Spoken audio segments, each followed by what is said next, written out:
In today's video, we will be discussing about the sine to x formula and its derivation. So what is sine to x formula? The formula of sine to x is a mathematical formula that calculates the sine of an angle.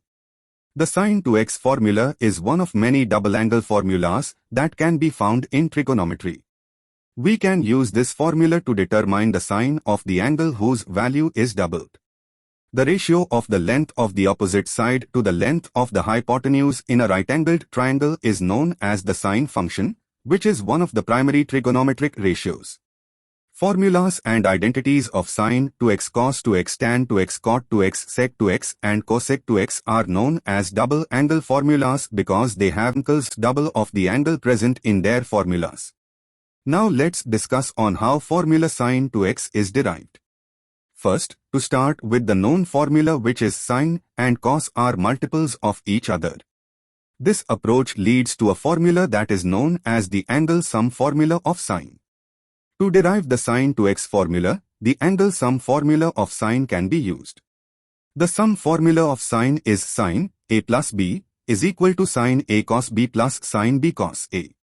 Let us see the derivation of sine to x step by step.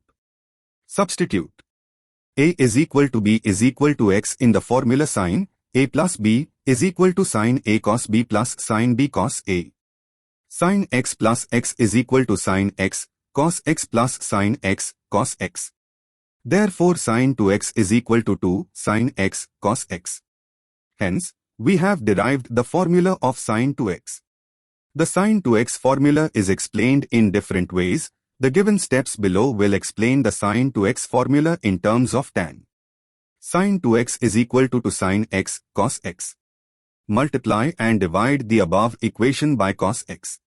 Then, sine to x is equal to sine x cos to x by cos x, which is equal to sine x by cos x multiplied by cos to x. We know that sine x by cos x is equal to tan x and cos x, which is equal to 1 by sec x. So sine to x is equal to tan x multiplied by 1 by sec to x. Using one of the Pythagorean trigonometric identities, sec to x is equal to 1 plus tan to x. Substituting this, we have sine to x is equal to tan x by 1 plus tan to x. Therefore, the sine to x formula in terms of tan is sine to x is equal to tan x by 1 plus tan to x. With that, we come to an end to today's video, and for more exciting content and relevant information, do check out our website at www.getmyuni.com.